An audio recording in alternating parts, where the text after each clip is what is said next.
My name is Rosalind Guillen, and I am the program manager for remote college services. So I have been working with students in college for the past 4 years in this capacity, coaching them while they're in college and being a thought partner with them and helping them figure out what to do. So I've been able to get a lot of insight from a student's perspective on what it's like to work while they're in college. So today I wanted to share some of those takeaways with you. It is going to be a little bit interactive. I do have a couple live polls that are in the presentation, so I encourage you to participate because I think we'll all learn a lot more from each other if we participate that way. All right, so hopefully you're here to learn about working in college. So you made it into college. So first of all, congratulations. It's something to be celebrated. It's a huge step. And we at College Success Foundation are super excited to support you on this journey. So you may be thinking, should I work my first year? What does that look like? What are the things I need to think about before making that decision? How will it impact my financial aid? Will it impact my financial aid in the future if I work? So those are all some great questions. So today we're going to cover a few of those things. So here are some of the objectives I have for today. I want to share some statistics with you because I think those are always interesting, and not that you need to guide your decisions by the, by the average stats, but it's always good to have that data. We're going to talk about that question, should you work? We're going to talk about the question, can you work? Because those are two separate considerations. We're going to discuss the pros and cons of working. We're going to talk about the types of employment, and I'm going to walk you through a pretty simple, I know this sounds scary, cost benefit analysis, but it's like 6 questions you should ask yourself to do a good cost benefit analysis on whether you should work or not. And then finally, I am going to touch on work study because that is kind of a different type of employment, and I want to make sure that you understand the differences. All right, any questions before we go on? Feel free to unmute, and I have some of my colleagues here today, Aurora Reyes and Amy Navarro from College Success Foundation, that are going to be monitoring the chat for questions and answers and any technical issues with Zoom. So please feel free to unmute or raise your hand, and Amy or Aurora, please interrupt me if I don't catch any of that. All right. So at the end, you can ask questions or you're welcome to ask them as we go. So for our first consideration, employment.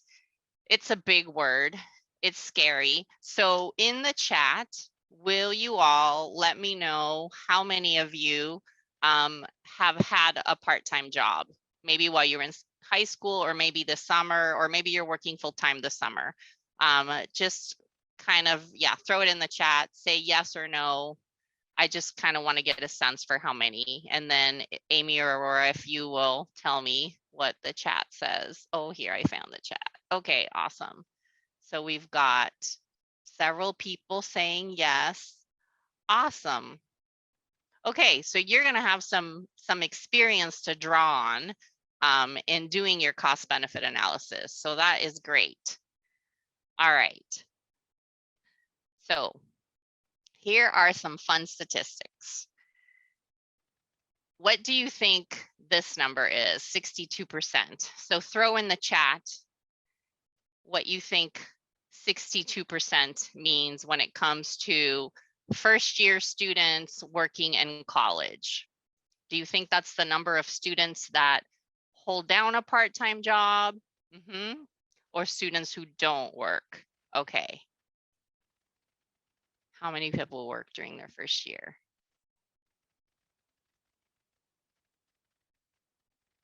Yep. Great. And now for this next percentage. So what do you think then, knowing that 62% of students work their first year, what percentage of those students, what do you think 54% relates to?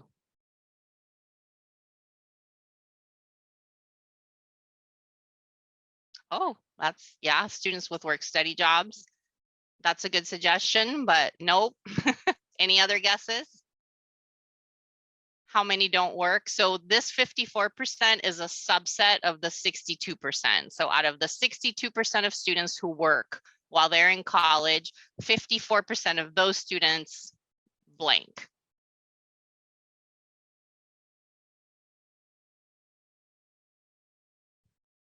That do good in school? Yeah, that is.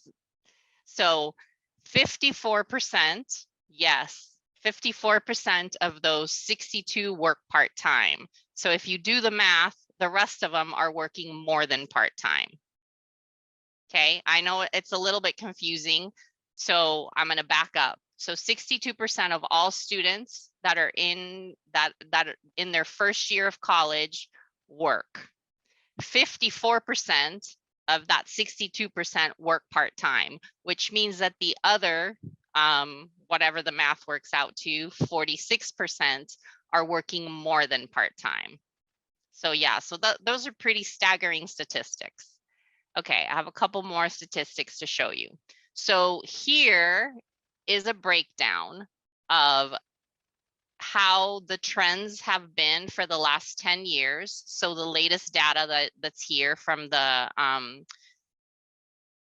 now I forgot the organization, but I will share it with you before we end. It's the National Council for Employment Statistics. I think that's what it is. So the numbers haven't changed much as far as the percentage of students that work between 2010 and 2020. So that's one thing to note from this slide. So we're hovering, as full-time students are hovering right around 40%. But the average of all of that comes to 60, that first number that I gave you, 65%. So you can see on the bottom axis, it tells you how many hours per week students are working. So less than 10 hours, very low percentage, 10 to 19 hours, you know, mid, 20 to 34 hours. So 20 hours a week would be considered part-time work. Above 20 hours, then you're moving into the sector of full-time work or more than part-time. So we see the percentage bump up right there. And then 35 or more hours a week, 10% of students are carrying that load. And then on the right side of your screen, it shows the statistics for part-time students. So what's the difference between a full-time and a part-time student? A full-time student is a student that's taking 12 or more credits in college. The average number of credits that a student takes to be considered full-time is usually 15, but 12 is the minimum to be considered full-time, and that's mostly for financial aid purposes. So part-time students are students taking less than 12 credits per quarter. And so you can see that those students are working a ton more. So just curious, why do you think there's that big difference? Why are the part-time students working more? And do you think that the part-time students are working more because they need more money for college? Or do you think that they are going to school part-time because they're working too much? Just a question. I don't have the answer to that, but I'm just wondering how do you see that statistic playing out? They work part-time. It's an interesting thing to consider. It's kind of the chicken, what came first, the chicken or the egg? So it could be the answer is both. Some students are now part-time students because they need more money, so they need to work more. But because they're working more, they can't go full-time because there just isn't enough time in the day. So as we go through this presentation, I want you to consider, you know, your long-term goals and what are the decisions that you can make that are going to help you get closer to those long-term goals. All right. And then one more that I found, that this is a breakdown by ethnicity. So I thought it was interesting to see. So part-time students are the lavender color and full-time students are the purple color. So it shows the percentage that are working. So it's mirroring pretty much the statistic of the whole group of students. But I thought it was interesting to see the breakdown. All right. So this is the big question, to work or not to work. So here's the first question. And this is kind of rhetorical. We're going to go into the reasons for this, but should you work because you need to or because you want to? And then the other part of that is how. So we're going to do a Slido poll first. So if you have your phones, you can join by going to slido.com, or you can join with the QR code right here. So you can go to slido.com and type in the code 1666722 to join, or you can scan the QR code on the screen to join, and then you can just throw your answers in. What are some reasons to work during your first year of college? So why do you think would be a student's reason to get a job in their first year of college?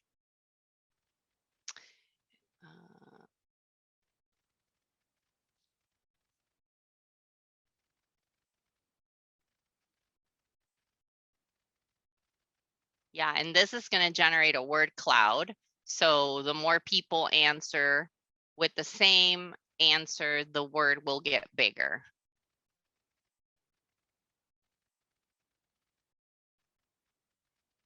Meet people. Yeah, these are great. Keep it going. There's 14 of us here, so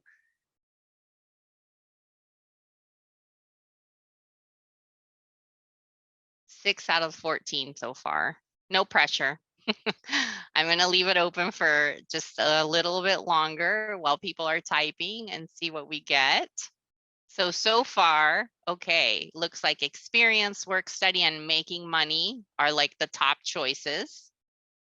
But as you can see, some of the other ones, because it's not the exact same word, but they all relate.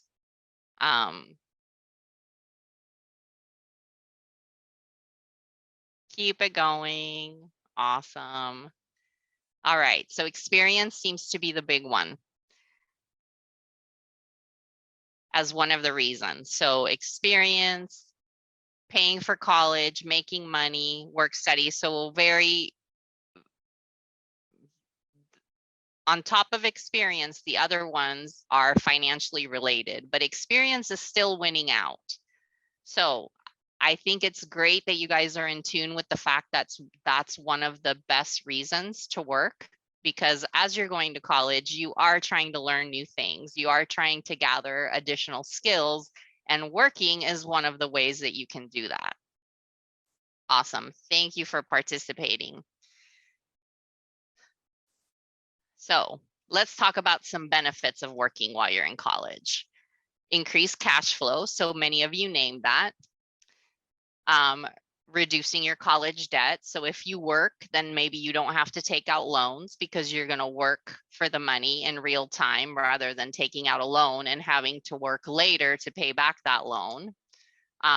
It helps you practice money management skills. So when you have money coming in, it helps you budget. It helps you figure out what, expenses are necessary as opposed to like wants. And so you start building those habits early by having an influx of cash.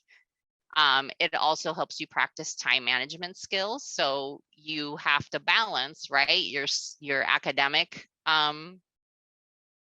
needs versus your working needs and all your personal needs. And so it does help you build that skill as well.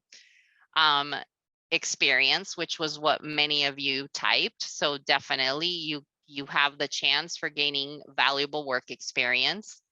You also have the opportunity to build networks with people. And we'll talk about that a little bit later. And it also can be fun to work, depending on the job that you get. All right, so we're going to do another Slido poll. So this is going to be a true or false. So here it is. So true or false.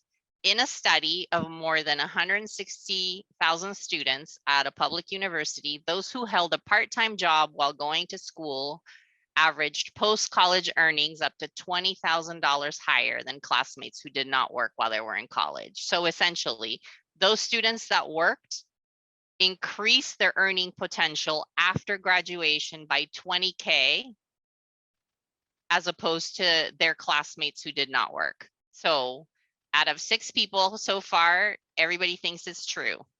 I'll give folks a little more time to decide whether that's true or false. Looks like it's pretty much unanimous. Anybody else want to participate?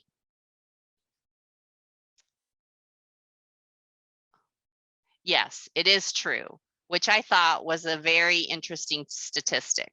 The fact that working while you're in college adds to your education and adds to your experience, that when you graduate with the same degree as your peer who did not work, you are likely to end up making 20,000, an average of $20,000 more in your post-college earnings. So that was super interesting to me.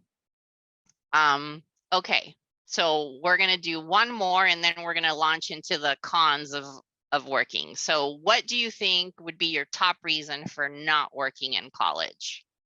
So the poll should have come up. What would be your top reason for not working?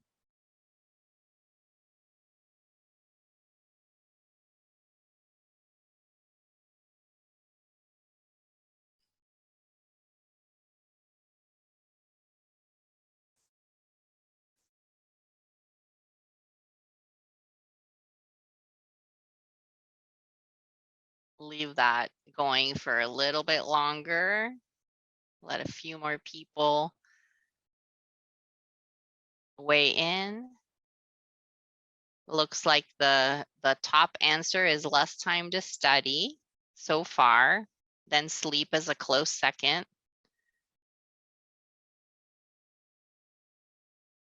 Sleep is still holding strongly in second place.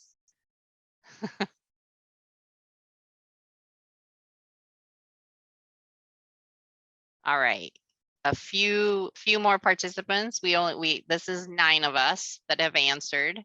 Anybody else want to throw your opinion in there?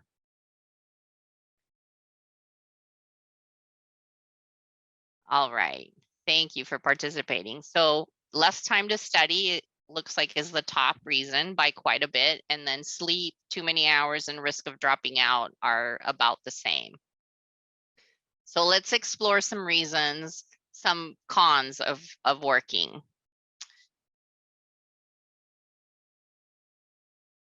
So less time to study, you all picked that one. The stress of balancing work demands and school demands is another consideration.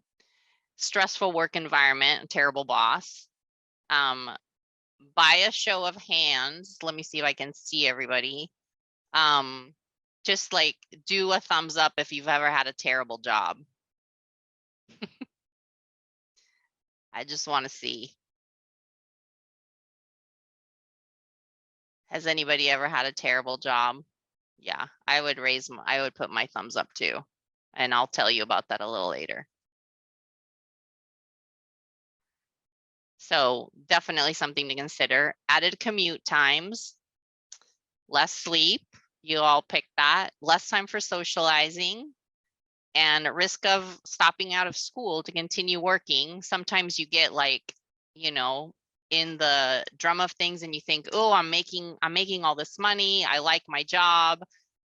Feels like I should just keep doing that instead of going to school. Missing class or important deadlines because work gets in the way for that. All right. So how do you decide what you should do? So let's talk about the fact that not all jobs are equal. Like I just said, anybody had a terrible job?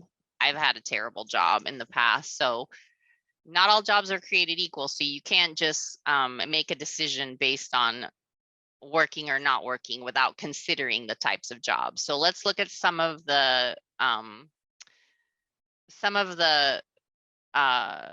things that you want to look for in jobs that make some jobs better than others while you're in college. So good job. a good job would have flexible hours. So this is looking at it from a college student's perspective.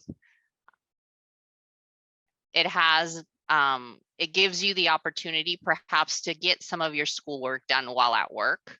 So the type of job that would do that would be like maybe working in the tutoring center where you're like waiting for students to come in and need help, but it's not a constant flow. So maybe while you're there and available, you could be catching up on your reading, or you could be working on one of your own assignments. So a job that gives you the opportunity to at least get some of your schoolwork done while you're there. A job that's close to where you live or close to campus, so you're not adding like yet another third leg of commuting. And a job that gives you some transferable skills. So what I mean by that is a job that gives you skills that you can highlight on your resume. So maybe it's not a job in the field that you want to work in, but the skills that you're learning in that job are transferable to any other fields. And so you want to pay attention to the fact that of what kind of skills a job is going to help you develop. So let's talk about some qualities of a bad job. Rigid hours. So again, this is through the lens of a college student. You're on call. So like your schedule's all over the place. You don't have like a definite schedule. Added commute time. So that's it's far away, or you need to like physically go somewhere else to do the job, and it's not near where you live and it's not near campus.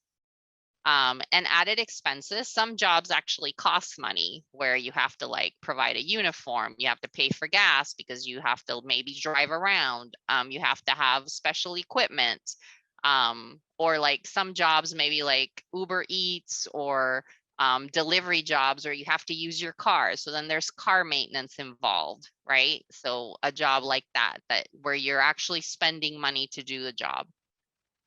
A stressful work environment, which we talked about, a terrible boss, and no transferable skills. So the thing you're doing at that job isn't really something that you're going to be able to highlight on your resume. Although I'm a proponent that you can always like pull out a transferable out of any situation, but there are some jobs where it's harder to do that than others.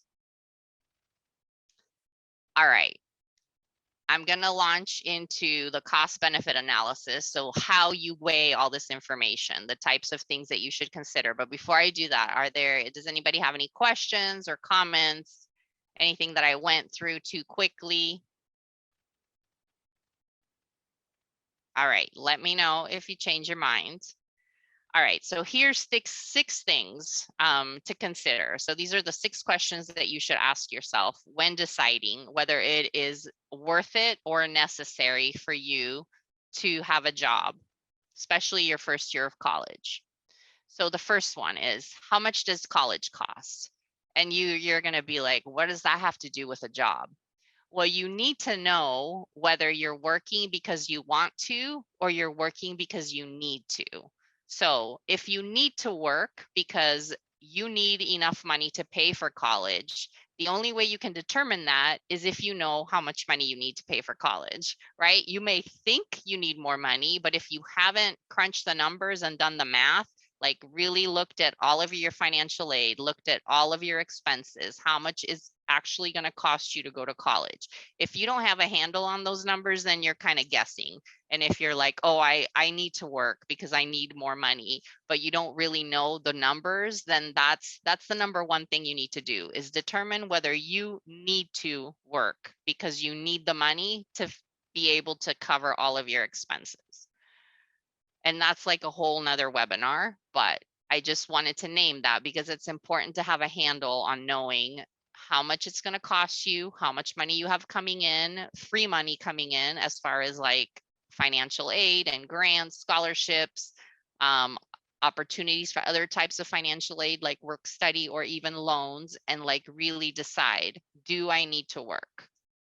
Okay, the next question is, if you're gonna work, how much are you gonna earn? So you need to, again, do the math. So you need to figure out, okay, if I'm only going to work part-time, so that's 20 hours or less, how much am I gonna make an hour? And so what is my potential to earn? You're not gonna wanna do a job where the amount of hours that you're able to work is not going to give you the amount of money that you need, right? Because then now you're still in the hole money wise. And secondly, you are in the hole as far as resources, which is time and energy. So you really want to do the math and make sure that working and expending the time at a job financially is going to make sense for you. You're going to make the amount of money that you feel you need to make, and it's not going to take away from your resources, which is like time, energy, sleep. So you need to know, how much does it pay an hour? How many hours am I able to work? Are the hours that are like, can I count on that number of hours? Because some jobs, they tell you, okay, it's going to be 20 hours or less, and then you end up working 6 hours a week. Is that going to be worth it to you or not? So you need to make those decisions, and so you have to do the math. So now, how many hours will I have to work? So if you have to have this job and you know the amount of money that you need because you figured out how much college is going to cost and how much you to be in college, you take that and you divide it by the hourly wage, you know, to see like how many hours a week would I need to work to be able to get the amount of money that I need for the year or every month when you divide it out. Again, it is going to require some math. All right. And the other thing you need to consider is not only how much money you're making based on the hourly wage, but what is it going to cost you to work? And that is both a monetary consideration as well as a time consideration, because also like the cliche thing, like time is money, money is time, it's kind of true. So if you're having to commute, spend 2 hours commuting to and from work, that's going to cost you time, and that's going to cost you gas money, or however, whatever type of transportation you're paying, those are costs that are out of pocket. So the money that you're making doing that better be worth it or cover, you know, engulf those costs so that it makes it worthwhile for you to do. Some other costs of working, you know, other costs I believe can be stress, right? The stress of balancing the demands, maybe a bad work environment, right? Is that going to put you in a bad mood when you go to work, and then you're not going to want to do your homework when you get home because you're going to have like a constant headache every time? So the costs are not only like tangible, you got to think of all the costs to you as a human being of working and doing that. And then how can you get the most out of working? So when you're considering the type of job that you're getting, you want to keep these 3 S's in mind.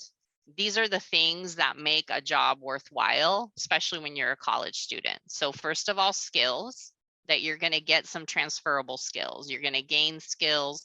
Either you're going to get to experience doing things that you would do in the profession that you want to go into so that you can try it out and see if you like it. There's definitely some value in that. You're going to get skills that are going to be transferable to the type of profession or job that you want to have after you graduate. Things you can put on your resume that are going to make you a better candidate when you're competing for jobs out of college with other people. Signaling, that goes to showing on your resume. When somebody has a resume that shows that they've had several jobs, that signals to an employer that they are a good candidate for a job because they've proven that they've had experience, they've had jobs in the past, they've been able to do the things that are required from an employer, you know, like showing up on time and holding down the job. So signaling is what that means, is the fact that you have experience and that you've done these things signals to an employer that you are a good candidate. And then social networks. When you work, you meet other people. And when you need a letter of recommendation for a scholarship application, or to apply for your major, or to apply for some other, you know, opportunity or program, you have a large social network because the type of job you chose is one that puts you in contact with people either in that industry or people that can vouch for your skills and experience. And so it's really good to grow your social network in that way so that you can reach out to them when you need recommendations. It's also great because you can also end up getting different jobs just from that social network. So when you're considering the value of a job, remember the 3 S's: the skills you're getting, how it's going to help you signal to an employer that you are a great candidate for any future job that you apply to, and the social networks that you're going to build while having that job. And then the last question is, what can you do to work less? And this may sound like a weird question, but like I said, it's part of a cost benefit analysis.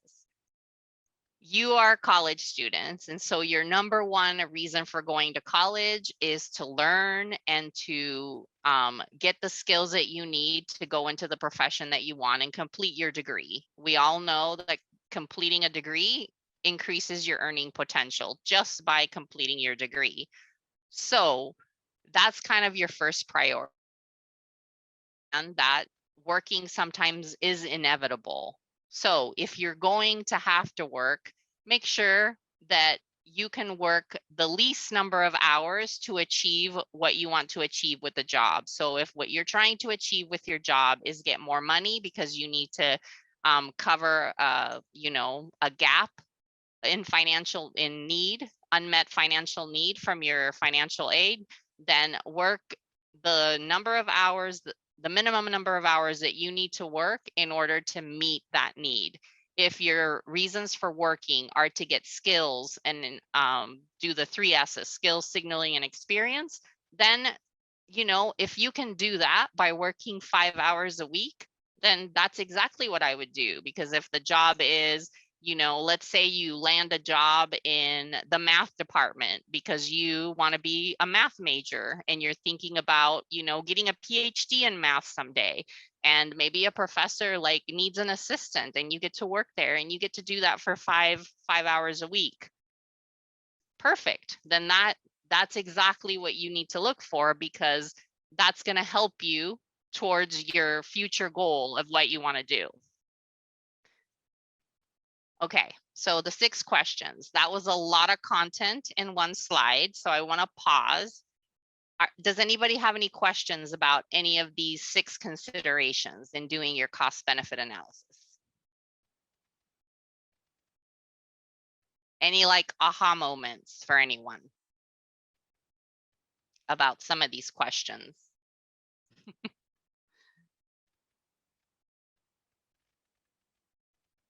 Okay, monitoring the chat. Okay, I'm going to keep going. All right, so we're going to switch gears a little bit and talk about work study. So some of you may have noticed that you have work study offered in your financial aid award letters. And then, and I want to backtrack. So those, the percentages of students working that I showed you at the beginning, that did not include work study jobs. Those were just regular employment. So it did not include work study. If work study was included in that, the percentages would be much higher. But the reason, I'm going to explain to you the reasons why work study was not included there. So I'm going to define work study first in case anybody needs a refresher or doesn't know. So work study is a program from the federal government that is designed to help students earn money through part-time employment, and you get to earn what you keep and to use it to pay your indirect costs. So your indirect costs would be everything that's not paid directly to the institution. So not tuition, not books, not the dorms. If you're living in the dorms, those are all direct costs. But if you're living off campus, or if you're living at home and you need to pay rent and you need to pay for gas and you need to pay for prescriptions, so any indirect costs, books, supplies, anything that you need to pay for to continue, living and to do your degree program, that's not paid directly to the school, those are indirect costs. So you get to earn what you keep and use it to pay for those costs.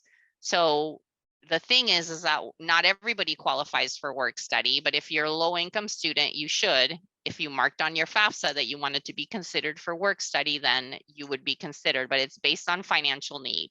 So you must have financial need in order to qualify for work study. So some things I want to highlight: work study is part-time. You use it to pay for your indirect costs, and it's awarded based on financial need. So it needs to be awarded. Somebody can't just decide, hey, I want a work study job if it hasn't been something that's been awarded to you on your FAFSA. So it requires a little bit of pre-planning. So on your award letter, you would see the cost of attendance, and then you would see all of your free money, so scholarships, grants, tuition exemptions, anything that's free that you don't have to pay back. And then when they subtract all of that, there would be a number that would be called your unmet need. They would figure your estimated family contribution, you know, if that was more than zero, into that too, before getting that unmet need number.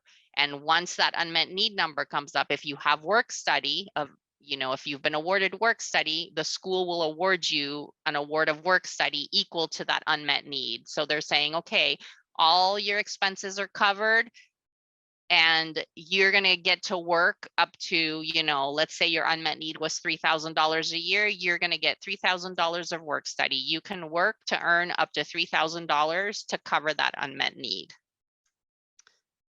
All right. So here are some benefits of work study jobs. So once you've been awarded, so remember, you first have to be awarded work study in order to find a work study job. So you get experience in the field of interest. Usually work study, the reason work study exists is to provide opportunities for students to get experience in their areas of interest. So areas that they may be thinking about majoring in, or the areas that they have declared their majors in. So that's how it's supposed to work. So you should be like, you know, if you are a STEM major, let's say you're a computer science major, you should be able to look for work study jobs that are related to computer science, either on campus or off campus. There are employers off campus that provide work study jobs because they get a subsidy from the federal government for employing work study students. So usually, because they are for students and it's through the federal work study program, they come with flexible hours. Employers know that students are going to college, that their academics come first, and so they design the jobs so that the hours are flexible and they accommodate for, you know, finals week or midterms, things, you know, things where students may have to spend a little more time on their academics, and so they will let you flex your hours, and they will be way more flexible than like a traditional job.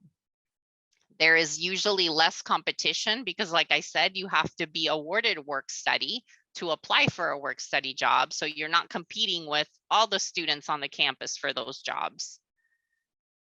And it covers your funding gap and financial aid. So what I explained before about the $3,000 unmet need, for example, so the work study job is designed to cover that unmet need.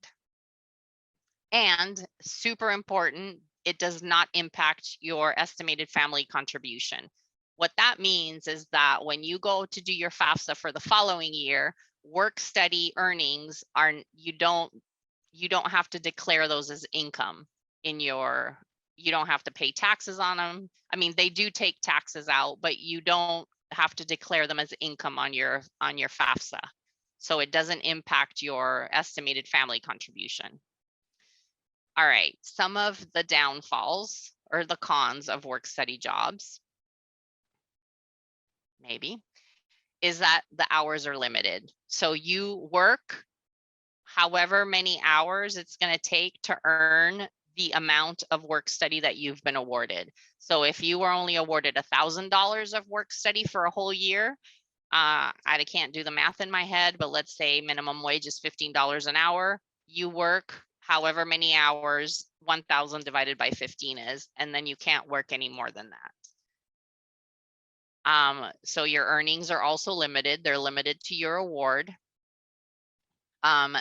Usually it's a lower pay rate. You have to get at least the minimum federal minimum wage, which is much less than the Washington state minimum wage. Um, so usually they're not, work study job wages are not as competitive as wages in the industry. So they're going to be a little bit less than what you would maybe would get if you were like getting a traditional job. And you may not get to work in your chosen field, depending on the college or the institution that you're going to. The types of jobs that are available for work study may just be in certain, certain areas or certain professions. So that all depends on the school.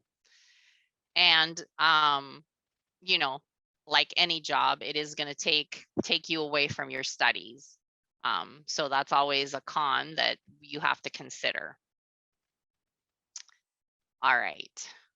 So I'm going to pause there. Are there any questions about work study?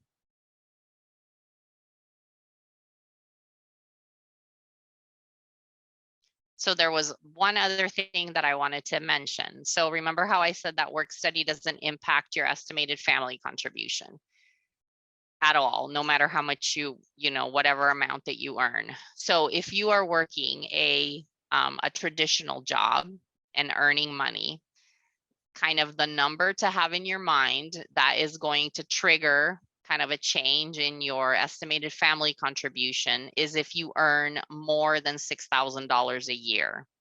More than $6,000 a year on any job is going to require you to file taxes, and it's going to be counted. So at 6,000 is when that requirement ends.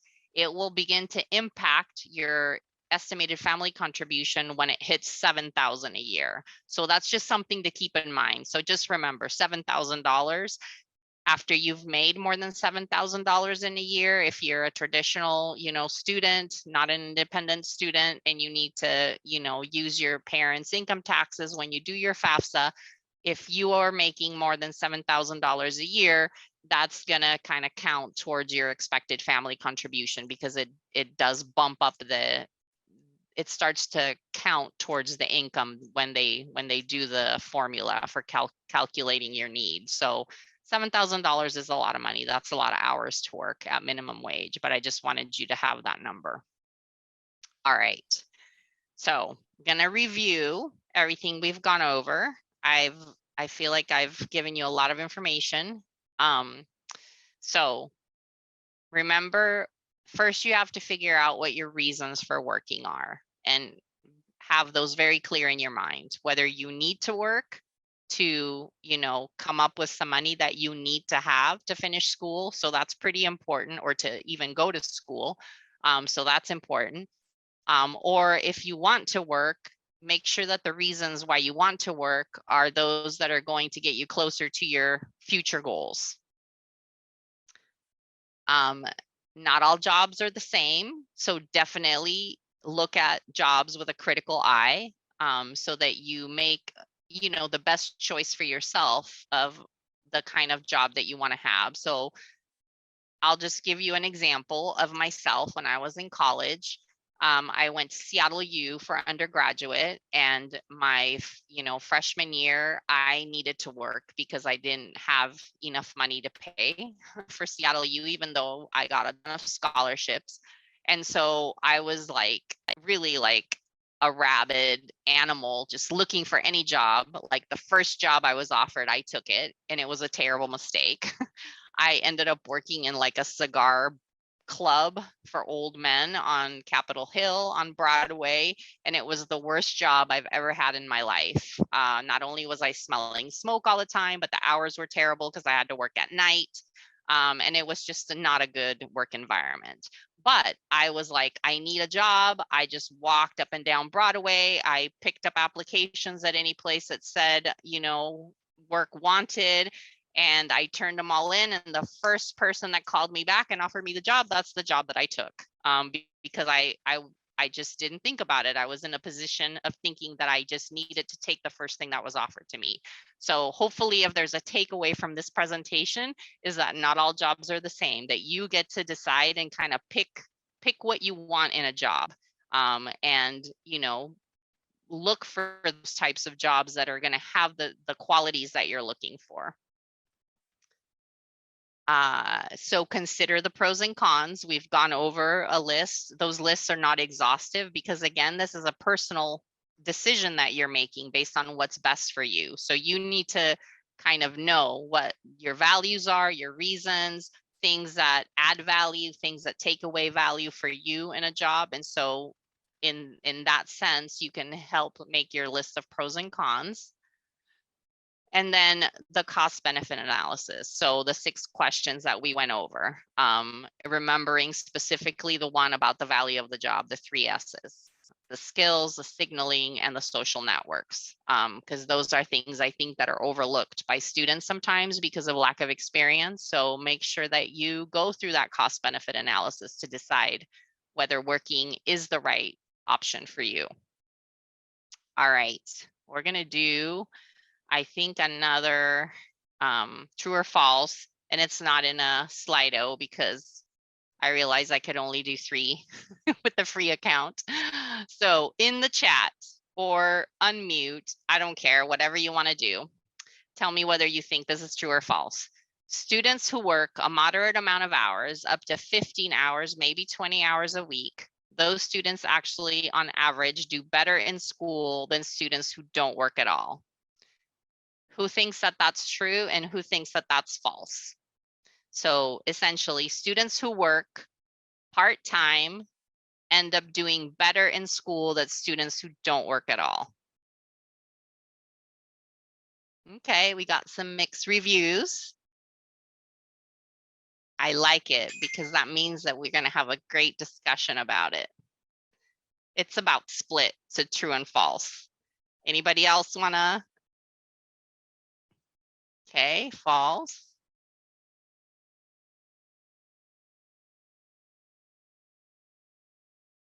Okay, let me look through the chat and see. I think there are more. Let me count. Oh, I lost track. It's about split, I think. All right, awesome. I like it when it comes out that way. So this is from a study, and I have it in my notes, but I can't see my notes right now, the source of it. But this is from a study and it's true. So obviously it's an average. It doesn't apply to every single person, but generally speaking, the person that conducted this study found that students who worked a moderate amount, so, 15 hours, no more than 20, that they did better in school than students who didn't work at all.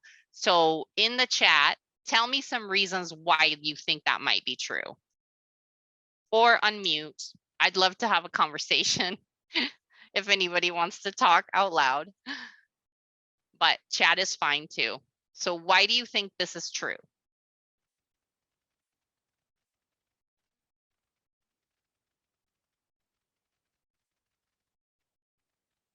Better time management skills. Yes.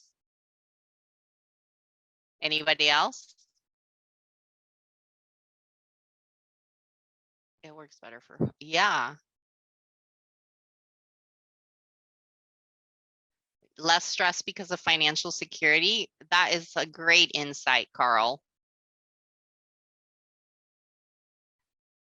Keep coming. I'm going to back up.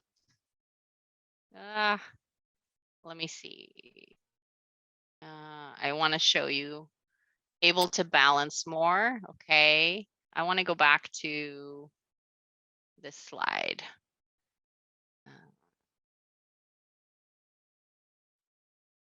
So we talked about some of the benefits. So the practice of money management skills, but also the practice of time management, which many of you named.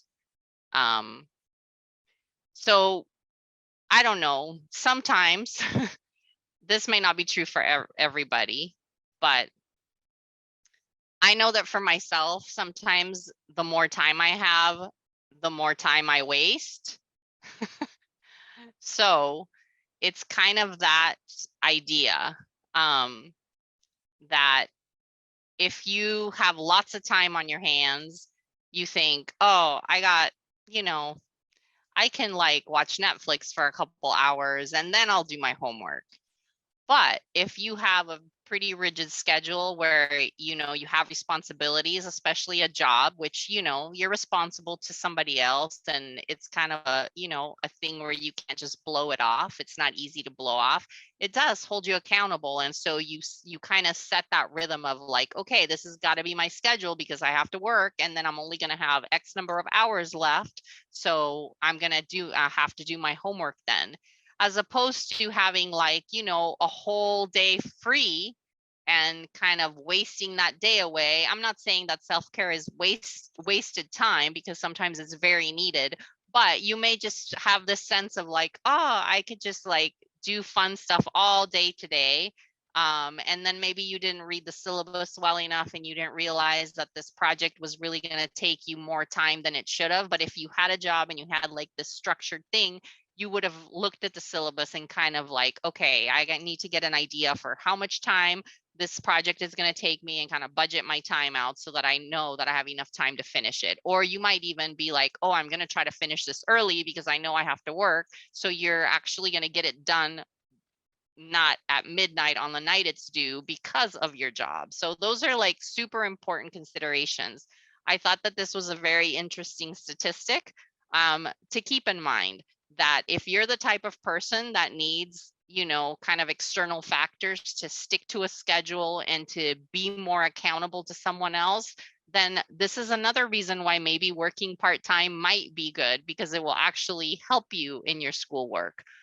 So the balance and where the line is, you are the only one that's going to be able to determine that, because you know yourself better than anyone else. But this is another thing to consider. All right, so I think we're almost out of time. So I'm just going to open it up for questions. If anybody has a specific question that they have, this is being recorded, so it will be shared out. And I will add a slide with some of the resources that I use for this, so that if you want to dive a little deeper in some of the statistics that I shared, you can do that. So I will share that with Amy a little bit later when I get it all put together. But I will add the resources that I use, so that if you want to do a little more reading or kind of look into some of the things that I discussed, you can do that. But anybody have any questions? I had a question about the work study positions. Yeah. If I say like I was offered like 3,000 in work study for the whole year, but what happens if I earn more? I can't work no more? No, so you can't earn more in the work study job, but you could work a non-work study job and earn more than the $3,000. So you could work the work study job, and when you hit the $3,000, you wouldn't be able to continue in that work study position, but you could get a non-work study position and just, work on your own and earn more. Does that Okay, make thank you. sense? Yes, thank you. And to clarify, that's normally per school year, right? That allotment. Yes, the $3,000 is per school year. So some students have done this. They have worked a work study job all year and reached their maximum. And then in the summer, that department kind of, still needs work, and they give them a regular non-work study job, and they continue doing essentially the same job, except it's not non-work study, so that they, because they like the student. So sometimes the campuses have flexibility to declassify something from work study to non-work study. Great question, though. Anybody else? Oh, another thing too is, which this might be hard to manage, but let's say you only got like work study for $1,000 a year. You could have your work study job, say you're doing that like 5 hours a week, and then you could have another separate job that's not non-work study, to work, let's say, the other 10 or 15 hours a week separately. So that's totally fine to do that.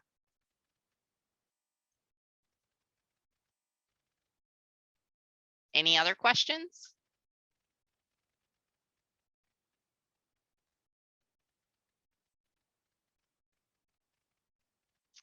All right, so before we go, I'll just put a little plug in that no matter what college you're going to, you will have a college services coach available to you. I encourage you to reach out to your coach as you're kind of navigating, especially deciding whether or not to work. That's a great conversation to have with your college coach.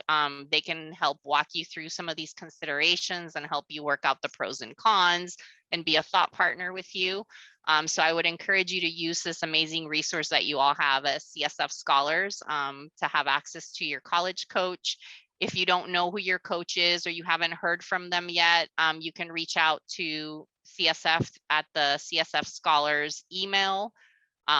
You could Google CSF and you'll have a like contact us page.